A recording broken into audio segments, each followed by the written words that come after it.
એ ચોટીલાના ડુંગરાની ચામુંડા ત્રણ મુહૂર્ત લે જે છે 8 મહિનાની બીજ અને 8 મહિનાની નેમ અને 12 મહિનાની બીજ આ ત્રણ મુહૂર્ત ખારા દેખો મેં એમાં બીજનું છે પુષ્ય નક્ષત્ર ને કર્કના ચંદ્ર છે ને રવિવાર છે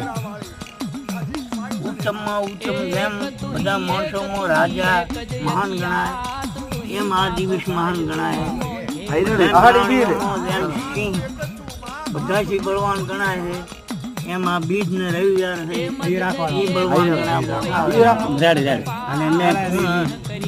આ કુંડળી જોઈ માતાજી કેટલા રાજી છે માતાજી ખૂબ રાજી એ પારખીણ હોય કે બેઠ કે ખાત જગદંબા જાળવે